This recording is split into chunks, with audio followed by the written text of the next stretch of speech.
Hoy nos acompañan Santiago García, presidente del Colegio de Economistas de Pichincha; Manuela Gallegos, una de las gestoras del movimiento forajido de 2005 y de Alianza País hasta 2009. Y completa este panel César Ulloa, politólogo y catedrático universitario. Gracias por estar en Políticamente Correcto en modo electoral. La mañana de hoy vamos a analizar algunas de las propuestas que los candidatos finalistas para la elección del 11 de abril han planteado al país en estos últimos días y desde esos puntos de vista determinar qué se juega el Ecuador en esta segunda vuelta, donde el apoyo de las distintas fuerzas políticas resulta determinante para que Andrés Arauz o Guillermo Lasso logren el triunfo. Claudia. Carlos, para analizar los discursos de los dos candidatos, tomemos las propuestas que hicieron en el debate presidencial. El primer tema es la economía. Por un lado, sobre las ofertas para reactivarla dentro del país. Y otro tema importante, cómo serán las relaciones internacionales y los acuerdos comerciales. Veamos. Vamos a poner dólares en los bolsillos de las familias ecuatorianas para que la madre de familia reactive el comercio, lo dinamice, para que podamos facilitar el emprendimiento, eliminando ese impuesto de 2% a las microempresas. Vamos a eliminar el impuesto del 2% a los pequeños negocios para estimular los ingresos de las familias ecuatorianas. Vamos también a eliminar el exceso de impuestos, eliminar el exceso de trámites. Buscaremos la suscripción de acuerdos de libre comercio. Allá en el mundo viven 7.400 millones de habitantes. Ellos tienen capacidad de compra para productos ecuatorianos y tienen más ahorro que los ecuatorianos para venir a invertir en el Ecuador. Nosotros vamos a firmar acuerdos comerciales solo cuando le convenga al Ecuador. Nosotros vamos a proteger la producción nacional, considerando la soberanía alimentaria para que los campesinos de provincias como Los Ríos no tengan que estar sometidos a la libre importación de alimentos que quieren llegar de otros lados. Bien, comenzamos. Santiago García, buenos días. ¿Cuál es el principal problema económico que este momento tiene el país, brevemente? El principal problema económico que tenemos los ecuatorianos es la caída de la producción. Y en una última encuesta refleja que el 44% de ecuatorianos lo que creen es que hay que resolver el problema del desempleo. El 44% de encuestados a nivel nacional dicen nuestro principal problema es el desempleo, que está ligado a la producción. No hay producción, no hay empleo. Ese es el principal problema. Y desde ese punto de vista, la posición que en las primeras intervenciones de los candidatos Arauz y Lasso, ¿están entendiendo ese desafío? Me parece que no. Y yo personalmente tengo una posición muy crítica de los dos candidatos para ponerlo sobre la mesa y para que la opinión pública podamos un poco hacernos ideas, y cada quien sabrá cómo vota, ¿no? Pero yo creo que no tienen los dos candidatos un modelo productivo. El correísmo nunca ha tenido un modelo productivo, eso hay que decirlo. El aparataje estatal, la inversión pública, creo que es necesaria. Pero también es necesaria la empresa privada, la inversión privada. Y eso nunca ha tenido un buen mensaje ni una buena propuesta. Y el señor Arauz dice, vamos a poner dinero a las señoras. Bien, hay que poner dinero, pero ¿cómo se financia? Y después de eso, ¿cómo generamos empleo para la gente? No está. No es modelo económico, Carlos, dar crédito al 1% por 30 años. Eso no es modelo económico. Pero entonces, ¿cómo enfocar la posición de estos dos candidatos? Sentiría yo como que Arauz tiene una visión muy anquilosada al proyecto de izquierda de Alianza País y Guillermo Lasso quizás como que está dejando de hablar de lo verdaderamente importante que puede ser producción o deuda. Exactamente. El tema que ya se lo ha planteado en algunos foros que hemos estado entre académicos, también en los colegios profesionales, planteamos eso.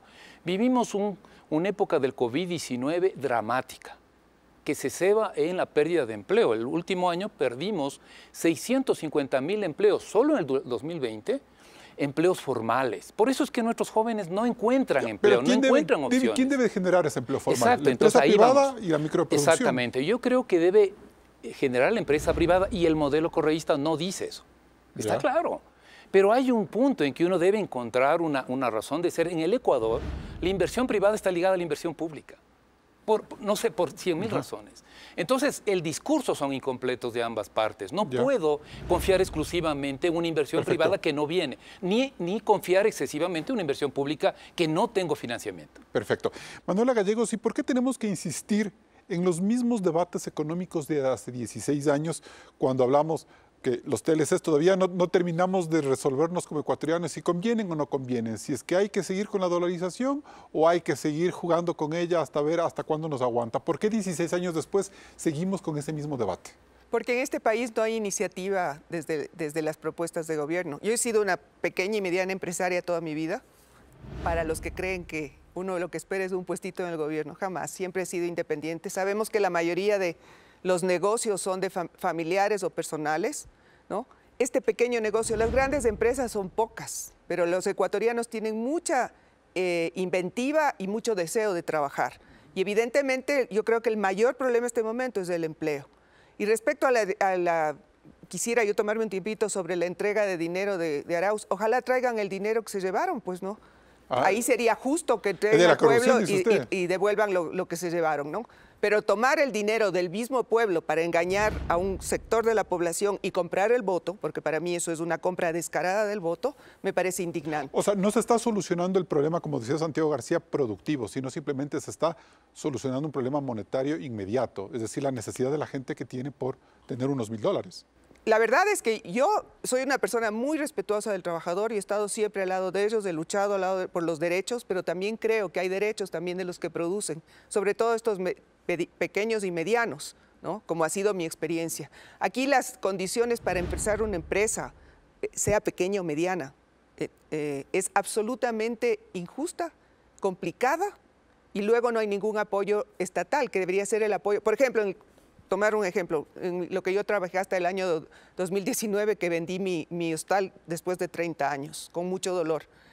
Imposible trabajar en el turismo, que ahora está terriblemente golpeado por la cuestión del COVID, pero desde antes ya era imposible trabajar. Yo peleé el último año de mi existencia en el gremio, peleé porque se regularice todas estas plataformas como Airbnb, que no pagan impuestos, que trabajan con un sector ilegal, porque es así, y eso no hay nunca. Si no hay un apoyo estatal, lo que se necesita es ese tipo de apoyo, el proteger la ley, el proteger las condiciones en las que se trabaja. Bien. César Ulloa, ¿cuánto el debate político está dañando ese debate económico y le está restando sinceridad? Muchísimas gracias, Carlos. Pobre país de ricos, rico país de pobres. Eso es la realidad del Ecuador. Es decir, no podemos nosotros, sobre la base de las condiciones actuales, mejorar lo que la población demanda en términos de lo que Santiago ha dicho. 7 de cada 10 jóvenes viven en condición de desempleo, y si a esa cifra se le agrega la imposibilidad que tiene la juventud y los distintos segmentos de la población para acceder a los niveles de educación, estamos prácticamente con una juventud liquidada. Y frente a esas problemáticas no encontramos una respuesta contundente de ninguno de los dos candidatos. Y voy a decir por qué. Yo extrañé en este debate que nunca hubo, que fue un foro de lluvia de ideas, que fue un foro de lluvia de ideas por diversas razones que no las voy a reiterar. Es que el Ecuador desde el 2005 hasta acá, por ejemplo, ha tenido 4 momentos en cuanto a la definición de políticas en materia de relaciones internacionales. Pasamos del Planex, luego pasamos a la integración sur-sur, luego pasamos al privilegio del principal socio comercial que en el Ecuador es los Estados Unidos, y ahora estamos con la gran interrogante de nuevo al ingreso de un modelo de desarrollo. 16 años de eso, porque parte de esa relación internacional fue lo que generó la fractura y le permitió a Alianza País llegar al poder en el 2006. Entonces, tenemos un modelo para desarmar que es una constante en el Ecuador, es decir, no hay una estabilidad en cuanto al diseño de política pública, por lo tanto no hay definición si los tratados de libre comercio pueden ser bilaterales o si hay grandes negociaciones en bloque. Porque todos los satanizamos, César. Porque todos los satanizamos. Indudablemente, porque además se ha inoculado, utilizando ahora los términos médicos, una polarización en donde cualquier iniciativa fracasa porque no hay un acuerdo de país. Creo que nosotros debemos propender a un acuerdo nacional sobre la base de intereses colectivos. Perfecto. Y la segunda cosa que a mí me parece es que el debate privilegió frases hechas, prototípicas, prefabricadas, que son más una suerte de persuadir al electorado, pero no nos responden el cómo. O sea, yo no veo cómo se va a generar empleo, no veo cómo se van a pagar los salarios. ¿Cómo persuadimos con lo que decía Manuel? Es decir, pueden persuadir con frases bonitas, pero si la gente sabe que eso solo son frases y no están llegando al meollo del asunto en cuanto a la oferta y a la capacidad de solución de un problema. Pero yo ahí quisiera destacar 2 hechos. La primera, que el segmento de la población que vive en pobreza y en extrema pobreza, que además ha subido de manera exponencial según la última cifra del Instituto Nacional de Estadísticas y Censos, tiene una capacidad inventiva para ganarse la vida todo el tiempo. Es decir, si es de vender caramelos en la esquina, lo hace. El problema es que no hay un acuerdo de unas élites irresponsables que tiene el Ecuador, y lo digo así en mayúsculas. No solo son políticas, ¿no? Son élites económicas irresponsables que no han generado un acuerdo y un proyecto país, porque además quienes generan más empleo en el Ecuador son los pequeños y los medianos empresarios.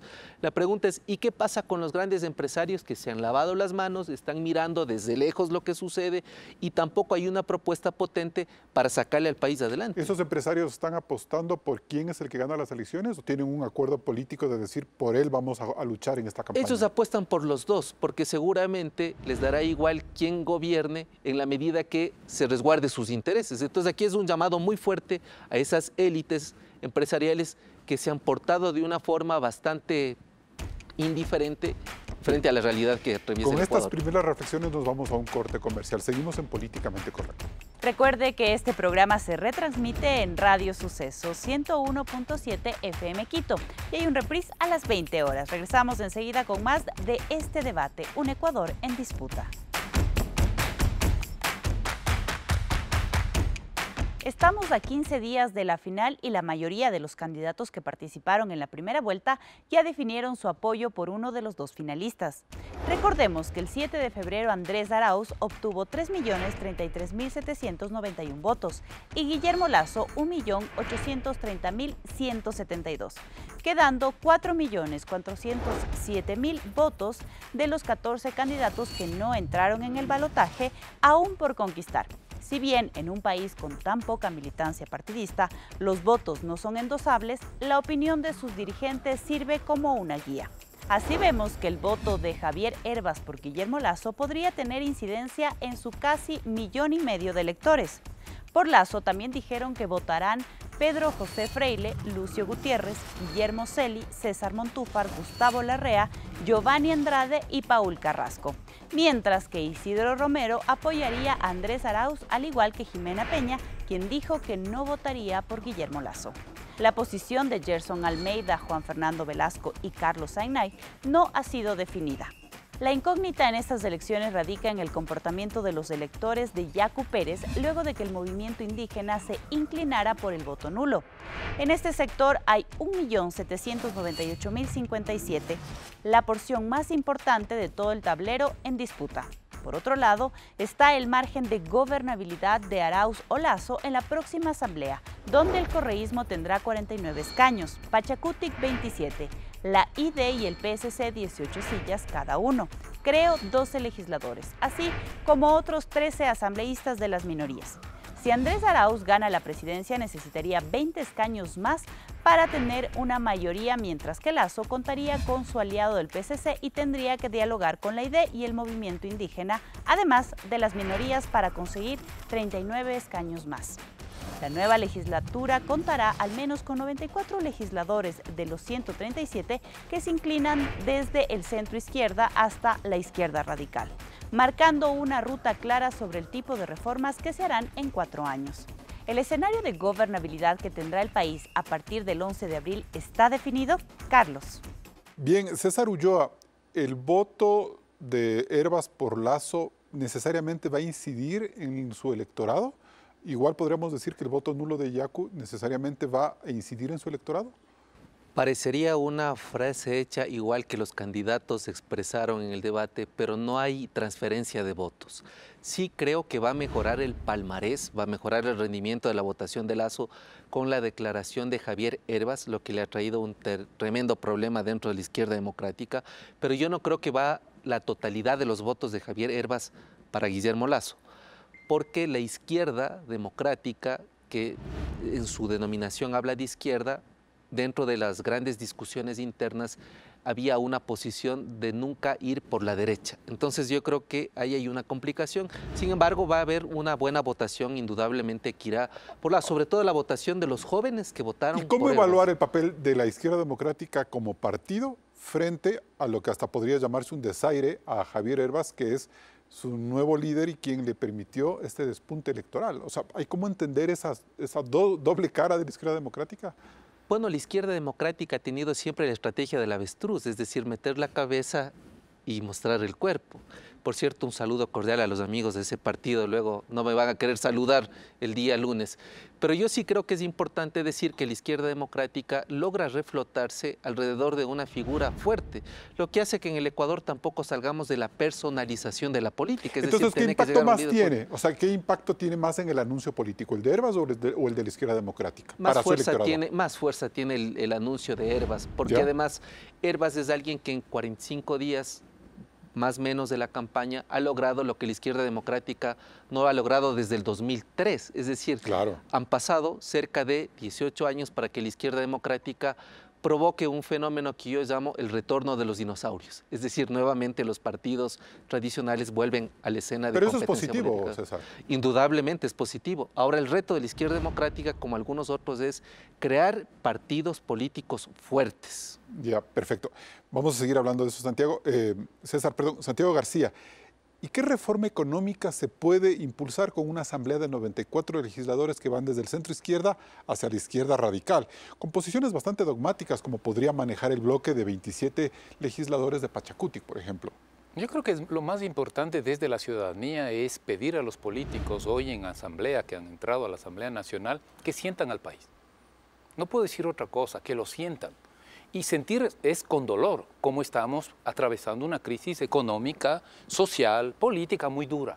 Si hacemos que la gente siente y los políticos sientan, entonces vamos a poder proponer agendas más, no maximalistas, porque acabo de escuchar al movimiento indígena, o hacen esto o no hay nada. O se caen, pues no llegan al 25, o la derecha al 2025. También, o privatizamos y no, vamos, o no hacemos nada, o los correístas, ¿no es verdad? El Estado acapara todo y toda la reforma. Vamos a dar empleo a los jóvenes dando subsidios. Yo pago la seguridad social, yo le pago el salario. El Estado sigue dando dinero. Entonces, Carlos, por eso digo, empleo. Es que si uno no le siente al país, podemos debatir muchísimas horas y no encontrar un mensaje para los políticos. Pero, Santiago, ¿cuál es ese mecanismo que tiene que tener la gente para hacerse sentir? Yo creo que el mecanismo es instituciones democráticas, fuertes.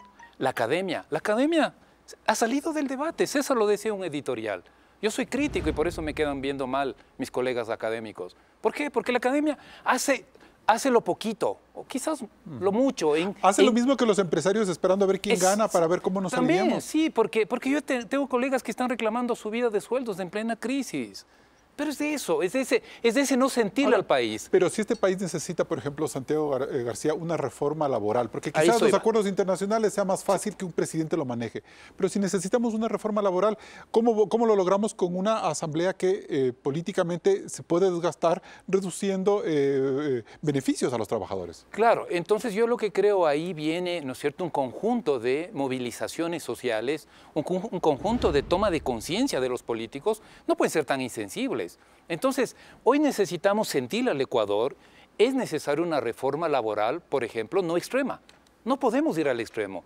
Hay que flexibilizarlo, decía Manuela, para una pequeña empresa. Hay que darle facilidad, por ejemplo, en lo que es la organización de la jornada de trabajo. Una cafetería en Quito no tiene que trabajar lunes. Nadie vamos a tomarnos un café en el centro histórico los lunes, vamos los fines de semana. Entonces no es posible que aquí el sindicalista diga, no, a mí no me topas. Eso se queda así. La proporcionalidad en los despidos tiene que ser proporcional. Claro. No es lo mismo trabajar 3 años que un mes. Así es. Carlos, hay cosas, por ejemplo, en el tema de seguridad social. Podemos hacer reformas no extremas, sino razonables para involucrar a miles, por ejemplo, de migrantes hoy en el Ecuador. No gratis, que aporten y le salven a la seguridad social. A jóvenes con una nueva estructura de afiliación a la seguridad social. Hay opciones. Eso es lo que hay que pelear. Bien, pero ese debate político, económico, no se siente, Manuela. Lo que se siente es el de una gran porción de la población que dice vamos a votar nulo. ¿Y cuán beneficioso, democrático o peligroso resulta eso? A ver, primero yo quisiera hacer una aclaración a los que están indecisos. Pensemos los que dicen no voto por Lazo o no voto nulo porque yo no voto por la derecha. ¿Y van a votar por la izquierda del correísmo? Para mí el correísmo no es una izquierda, es un populismo descarado, dictatorial y vertical, y que tiene un dueño que es Rafael Correa. Arauz no existe sin Rafael Correa. Entonces, primero llamaría yo que piensen eso. Segundo, estoy de acuerdo en que hay que hacer cambios en estoy de acuerdo con ustedes dos, compañeros de panel, en que este país lo que necesita es pensar en el país, pensar en la unión, el crear. Por ejemplo, para mí hay dos cosas positivas. El voto de Yacu, el voto de la izquierda democrática, que estoy de acuerdo que no es de la izquierda democrática 100%, sino es de una visión nueva de un joven que refresca la política. ¿Por qué? Porque creo en que sin estructura de partidos, y lo he dicho aquí, probablemente lo he dicho en alguno de tus programas, sin estructura de partidos no puede haber una real democracia, ¿no? Creo que es esperanzador que haya un voto, un apoyo así a Yacu Pérez, al indigenismo, porque este país sin reconciliación histórica no Pero podrá me existir. parece, Manuela, que el voto indígena no está asumiendo esa responsabilidad histórica y más bien, obviamente hay un desgaste, hay una sensación de que le robaron, el CNN no estuvo a la altura de esas demandas y creo que tienen razón, pero bueno, ¿qué va a pasar si es que ese voto nulo se queda ahí o simplemente permitimos ver los toros desde lejos? Bueno, yo entiendo un poco políticamente, ¿no? O sea, para los indígenas es muy complicado comprometerse con un candidato que aparentemente no coincide en sus posturas, ¿no es cierto? Y jugarse el futuro político, porque se quemarán en el gobierno si es que apoyan. Claro. Pero por otro lado también creo que hay una divergencia en el interior del movimiento, ¿no? Tenemos a Vargas y Issa, que representan para mí un movimiento extremo y violento con el cual yo no estoy de acuerdo, pero sí, en cambio, estoy de acuerdo con esta posición de vida, de construcción de Yacu Pérez. ¿Y tendremos futuro? ¿Hay futuro en el país con un voto nulo? Desgraciadamente, el voto nulo no se va a contar, no va a ser el que define quién es el presidente al final, pero sí va a definir qué es el país que queremos. Y yo creo que lavarse las manos y no asumir una responsabilidad histórica como la que vivimos de este momento es absolutamente irresponsable. Bien. Nos vamos a un siguiente corte comercial, seguimos en Políticamente Correcto. Políticamente Correcto Electoral está en vivo en ecuavisa.com, donde además puede visitar nuestro micrositio. No se desconecte de este debate. Un tema relevante del que se habla poco son los derechos humanos. Y los dos candidatos se refirieron a eventos duros para nuestro país. Veamos. Yo no quiero que me respondas a mí.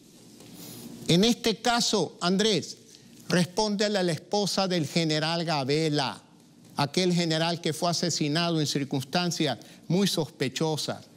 Andrés, respóndele a Lourdes Tibán, que fue arrastrada vil y cobardemente por partidarios tuyos. Andrés, respóndele a Manuela Pic, que fue expulsada del Ecuador en condiciones de respeto a los derechos humanos. Respóndele a María Lourdes, que sufrió el intento de un linchamiento con palos, cuchillos y machetes al salir del Estadio Olímpico Atahualpa, conmigo, con mi hijo y mi equipo de trabajo. Mira, lamentablemente ciertos episodios que pueden haberle causado daño a su familia son muy lamentables. Pero aquí estamos hablando de que en octubre del 2019 hubo una violación sistemática de los derechos humanos. El defensor del pueblo ha dicho que incluso va a acusar al jefe de Estado y a su aliada María Paula Romo por delitos de lesa humanidad. Manuela Gallegos, ¿la democracia en este país puede sobrevivir con estas heridas? Por eso estamos como estamos, ¿no? Pero realmente en este caso yo creo que ahí el señor Lasso tiene razón. O sea, recordemos la violencia del correísmo y yo no quiero la violencia. Yo he estado en marchas y me han dado bombas y todo y jamás he tirado una piedra. Yo creo en lo constructivo y eso es lo que debemos apelar, a eso es lo que debemos aportar para construir un país diferente. No, es parte de todos nosotros, pero claro, con políticos que lo que hacen es... Pero Manuela, hay un episodio que es mucho más fresco y una invitada aquí, Koya Shuguli, lo dijo hace unos 15 días. Y ella mencionaba que lo de octubre está presente y de hecho esta semana hay toda una denuncia en la Fiscalía para que se censure o se procese a Lenín Moreno, a dos ministros y a 5 generales de policía por delitos de lesa humanidad por el paro de octubre. Bueno, yo comparto, como dije, y felicito al pueblo indígena por la votación, pero rechazo totalmente la violencia, venga de donde venga, ¿no? Entonces, creo que desgraciadamente es muy fácil hablar de cómo se puede reprender. Hablemos los quiteños, pues los que tuvimos que vivir. Hablemos los quiteños, lo que tuvimos que vivir, y esto fue una cuestión absolutamente fuera de lo que yo he visto en mi vida, ni siquiera en dictaduras creo que he visto algo así. Y por ejemplo, para mí la quema de la Contraloría es absolutamente inaceptable y evidente el interés de quién fue, ¿no? Entonces, para mí la violencia, venga de donde venga, no es aceptable, no es la forma de construir. Pero no estamos cerrando heridas entonces tampoco. No, pero también por eso iba a decir, estoy de acuerdo con que tenemos que hacer una reconsideración de lo que es el país. No podemos seguir con esta élite de privilegios, una amplia sector de la población que trabaja y que puede trabajar y sobrevivir más o menos, y una gran y amplia población excluida y en la pobreza. Sin eso nunca habrá país. César Ulloa, hay un tema que a mí me preocupa, porque esta polarización puede ser un caldo de cultivo perfecto para mantener esta situación de oscuridad hacia el futuro democrático. Yo digo, podemos tener una gran votación de Andrés Arauz, pero no estamos seguros, no sé si es que ese es su punto de vista, de cuánto él nos puede garantizar una impunidad para el correísmo, como un objetivo político inmediato de ellos. Y tampoco sabemos hasta qué punto un gobierno de Guillermo Lasso puede generar un gobierno muy distante de los sectores populares que lo van a ver permanentemente con recelo por cada política que él tome.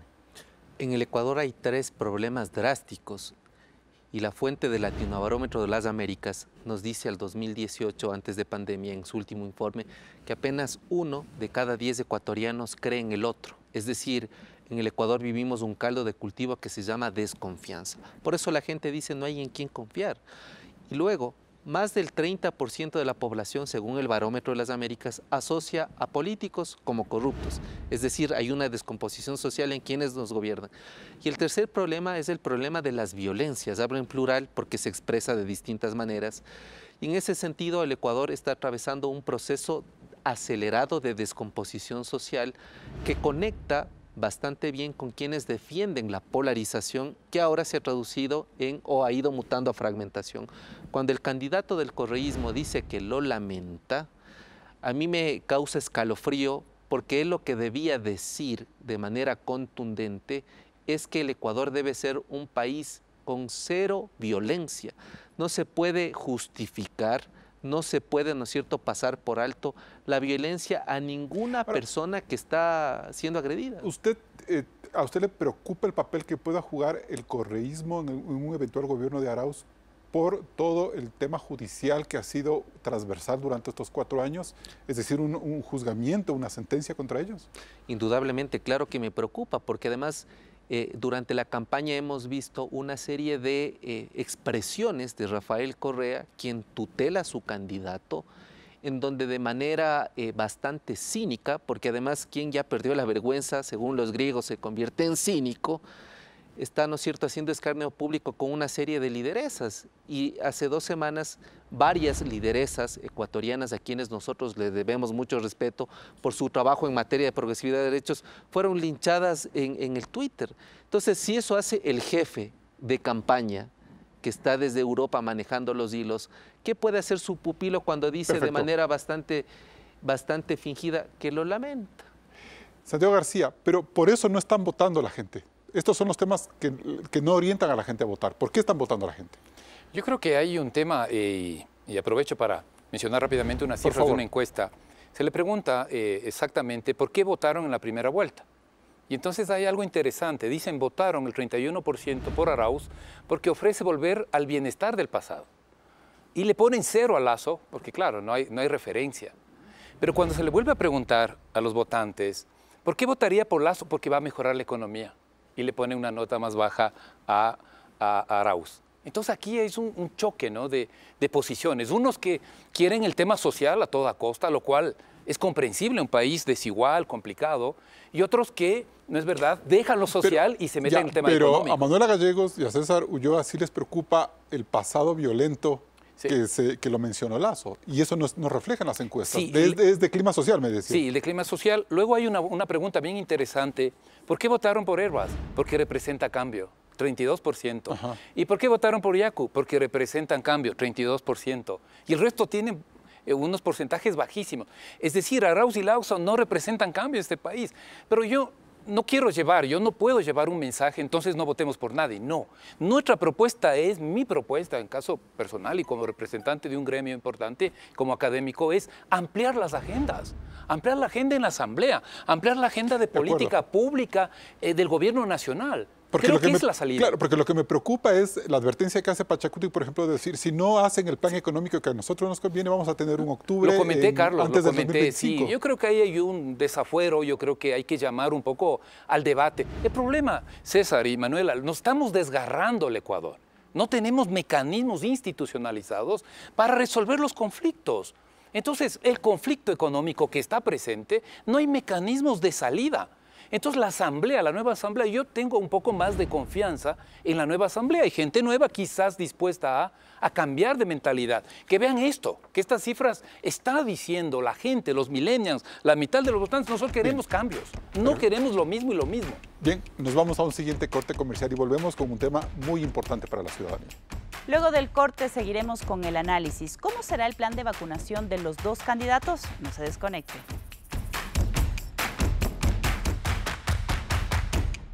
Guillermo Lasso y Andrés Arauz hablan del plan de vacunación, pero ¿cuál podría ser lo más viable y lo urgente? Veamos. Estoy seguro que en los primeros 100 días de gobierno vamos a vacunar al menos 9 millones de ecuatorianos. Hay 2.100 centros de salud pública del Ministerio y del Instituto Ecuatoriano de Seguridad Social.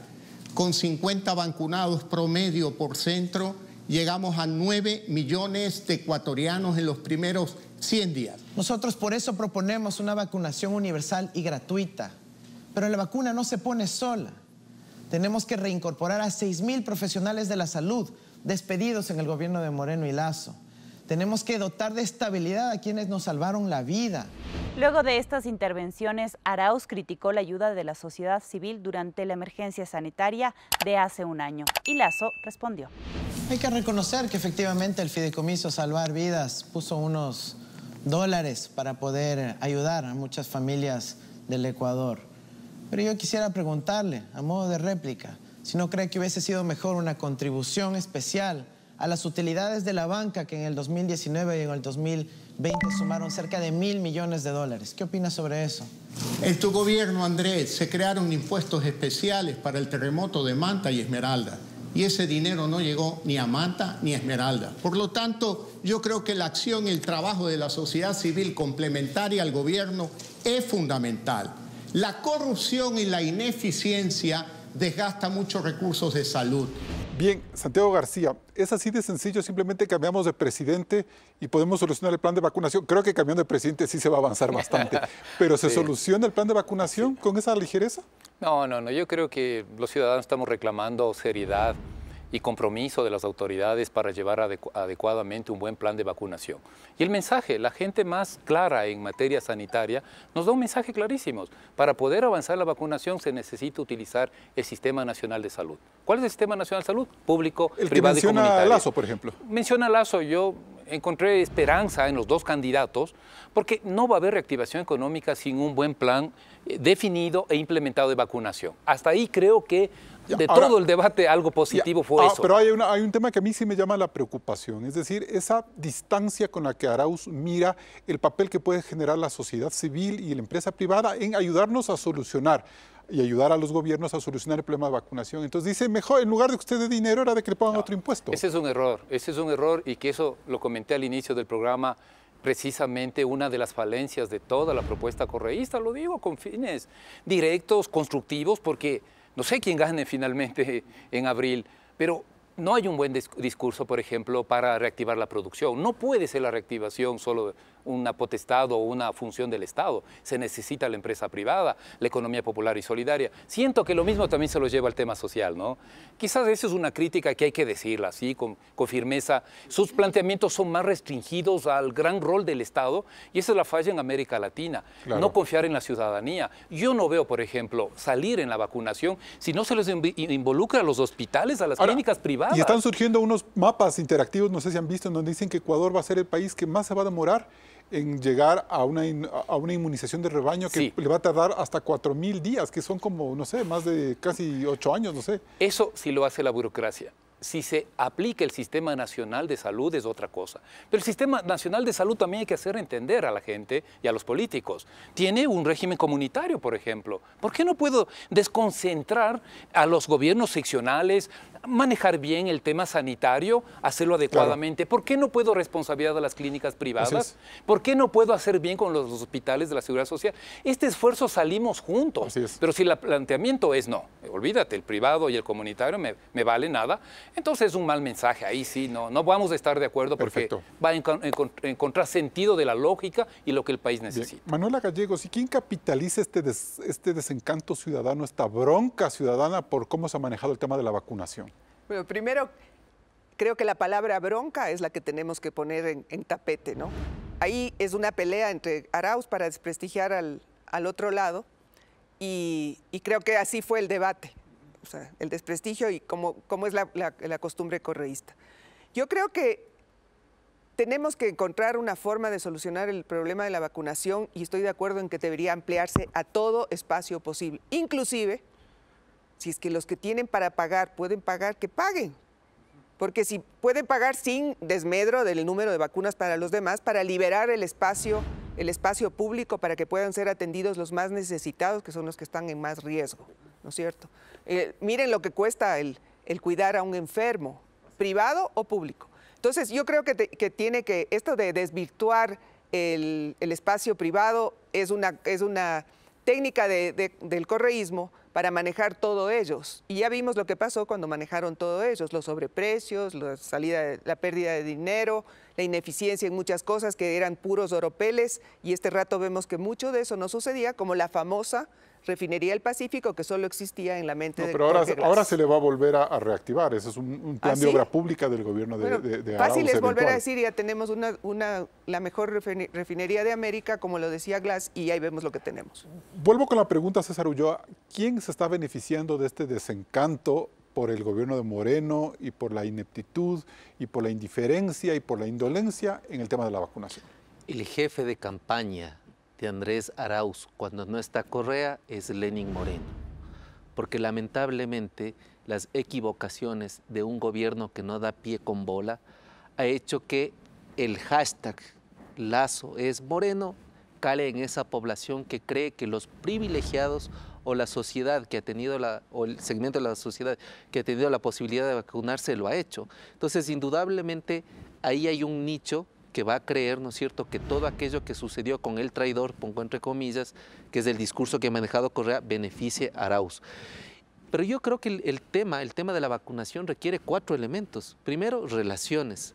Es decir, ¿cómo hizo Chile para conseguir las vacunas? Poniendo los huevos poniendo huevos en distintas canastas, ¿no es cierto? Es decir, acá el Ecuador no tiene un plan de relaciones exteriores para poder con las transnacionales de la farmacéutica traer las vacunas que se necesitan. Segundo elemento, se necesita planificación.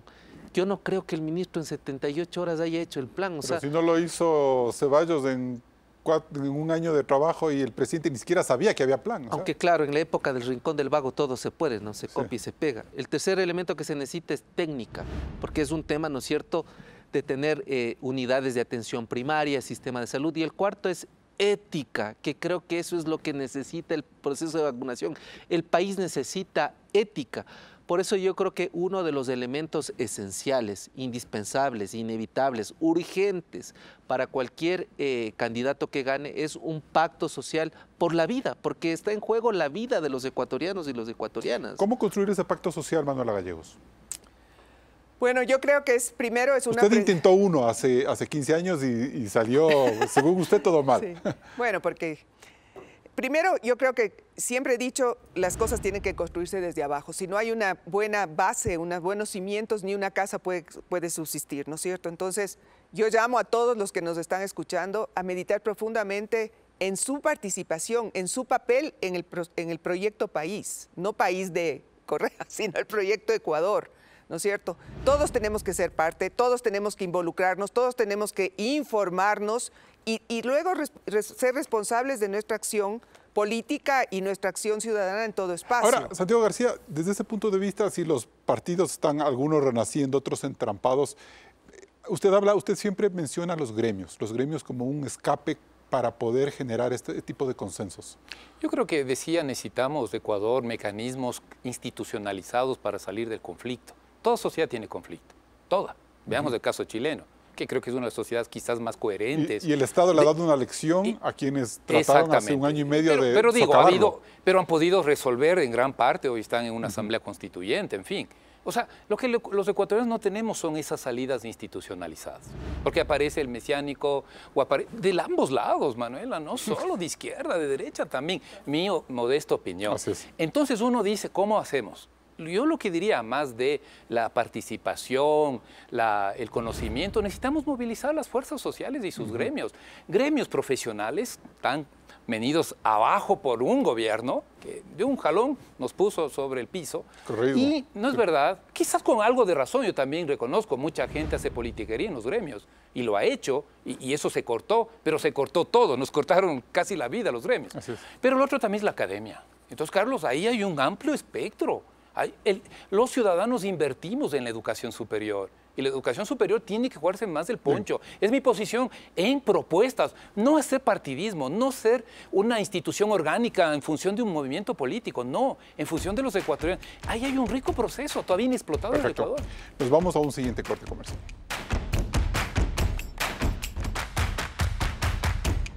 Entramos en etapa de conclusiones. César Ulloa, ¿cuál es el desafío políticamente correcto de este país en las elecciones del 11 de abril? El Ecuador necesita un pacto social en donde los actores, desde diversas tendencias, indistintamente de lo que representen, pongan por delante los intereses colectivos a los intereses individuales. Ya no es tiempo de polarización, es un tiempo de ir a un pacto porque está en juego la vida de los ecuatorianos y las ecuatorianas. Manuela Gallegos. Bueno, yo en este momento creo que el Ecuador necesita de definiciones. No podemos estar con agua tibia y tenemos que decidir profundamente, meditar y decidir sobre lo que será el futuro del Ecuador. Yo voy por la democracia. Y en la democracia tendremos posibilidades de pronunciarnos, de ejercer nuestra ciudadanía y sobre todo de proponer nuevos caminos para el país que ojalá sean en un acuerdo social.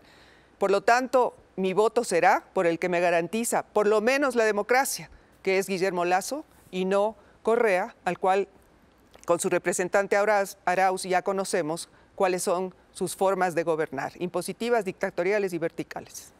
Santiago García, ¿y lo económicamente correcto? El futuro del Ecuador depende de que podamos encontrar políticas públicas sostenibles en la medida que también podamos asumir por parte de la propia sociedad y sus organizaciones una corresponsabilidad en esas políticas públicas y también en la toma de mayor conciencia de la clase política del país. Es demasiado duro lo que estamos viviendo y necesitamos pensar y actuar diferente. Y bien, los 15 días que aún le quedan a este proceso electoral no deben servirnos únicamente para meditar el voto y escoger al mejor candidato. Deben ser un espacio de profunda reflexión ciudadana sobre los meses complejos que vamos a tener que enfrentar a partir del 24 de mayo.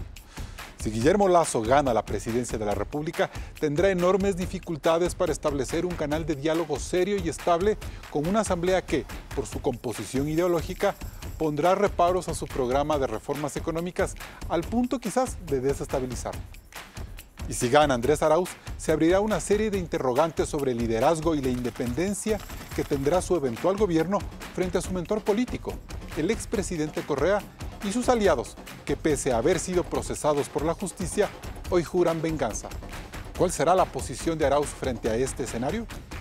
Por eso, el papel crítico de la ciudadanía es fundamental en este momento, ya que sin un rol activo y determinante, el país no podrá salir de este círculo vicioso y de polarización y de enfrentamiento. Hasta el próximo programa. Con estas reflexiones llegamos al final de Políticamente Correcto Electoral. Recuerde que puede volver a ver este programa en ecuavisa.com. Nosotros nos vemos el próximo domingo.